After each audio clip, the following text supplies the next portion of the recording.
जाता है। सनम हसन की बॉडी से जो सीमेंट सैंपल मिले थे उनसे डीएनए से मैच किया जाता है, लेकिन सबसे चौंकाने वाली बात यह है कि उन 17 लोगों में से किसी का भी डीएनए सैंपल सनम हसन की बॉडी में जो सैंपल मिला उससे मैच नहीं करता है। यानी कि 17 लोगों में से किसी ने भी सनम हसन के साथ संबंध नहीं बनाए थे। यहाँ पर केस और भी ज्यादा उलझ जाता है। उसके बाद पुलिस के सामने दूसरा सवाल यह आता है कि सनम की बॉडी में जो हार्ट मिला वो किसका था, आखिरकार वो कहाँ से आया। अब पुलिस मोनिस विजय से उस रात के बारे में डिटेल में पूछती है तो मालूम चलता है बर्थडे पार्टी के दौरान उसके दोस्त ने सनम को थोड़ी सी शराब पिलाई थी, जो कि सनम हसन के लिए बहुत ज्यादा हो गई और शराब की ओवरडोज की वजह से उसी रात उल्टी हो गई। जिसके बाद मोनिस ने उसे एक कमरे में सुला दिया था। फिर जब सुबह उन्होंने कमरा खोल के देखा तो सनम मर चुकी। डॉक्टर ने चेक किया तो उन्होंने मृत घोषित कर दिया। इस केस में पुलिस को कोई भी लीड नहीं मिल रही थी। सीबीआई की जांच में यह बात सामने आती है कि हसन की मौत के मामले में कहीं न कहीं मेडिकल स्टाफ और डॉक्टर की लापरवाही थी। हार्ट ट्रांसप्लांट या पोस्टमार्टम के दौरान डॉक्टर ने हार्ट को लेकर गड़बड़ी कर दी थी। रिपोर्ट में यह दर्ज हुआ कि सनम की बॉडी में किसी मेल का हार्ट बरामद हुआ, जिससे पूरे केस की दिशा ही बदल गई। हालांकि इस गड़बड़ी का कोई ठोस सबूत नहीं मिला, लेकिन सारे तथ्यों को जोड़ने पर यही अंदाजा लगाया गया। लेकिन कुछ सवाल को जवाब अभी तक नहीं मिले थे। मरने से पहले सनम के साथ संबंध किसने बनाए, इस सवाल का जवाब ढूंढने में पुलिस को पूरे 2 साल लग गए। फिर आया साल 2016, जब सीबीआई के हाथों कोई भी ठोस लीड नहीं लगती है तो वह कोर्ट से एक खास इजाजत मांगते हैं सनम की डेड बॉडी को कब्र से दोबारा निकलवाने की। कोर्ट इस मांग को मंजूरी दे देती है और फिर कब्र से सनम की बॉडी को बाहर निकाला जाता है। बॉडी से कुछ डीएनए सैंपल लिए जाते हैं और उन्हें दोबारा टेस्टिंग के लिए भेजा जाता है,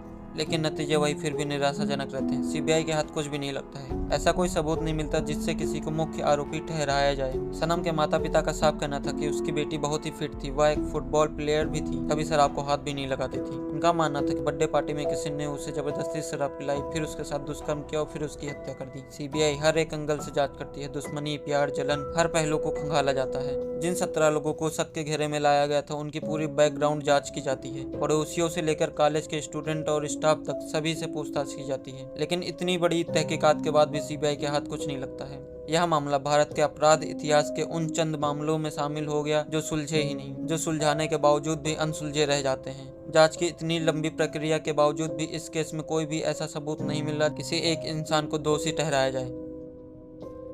आज भी यह केस पेंडिंग के लिस्ट में है। यह हत्या थी या नेचुरल डेथ, इसका कोई भी ठोस कंक्लूजन नहीं निकल पाया। सीबीआई की रिपोर्ट तो किसी निष्कर्ष तक नहीं पहुंची, लेकिन इस केस की कहानी हमें एक बहुत बड़ा सबक जरूर देती है। अगर आपके घर में बच्चे हैं और जो घर से दूर रहकर पढ़ाई कर रहे हो तो जरूरी है कि आप उनकी हर एक्टिविटी पर नजर रखें। देखिए कि वह किस माहौल में रह रहे हैं, किसके साथ उठ बैठ रहे हैं, कहाँ जाते हैं और क्या करते हैं। और सबसे जरूरी बात, और अपने बच्चों से ऐसा रिश्ता बनाए कि वो बिना डरे आपसे सारी बात शेयर करें। अब यह कहानी आपने सुनी, सवाल यह है कि आपका इस केस पे क्या नजरिया है, कमेंट करके जरूर बताइए। आपको वीडियो अच्छा लगा हो तो लाइक कर दें, चैनल को सब्सक्राइब कर दें।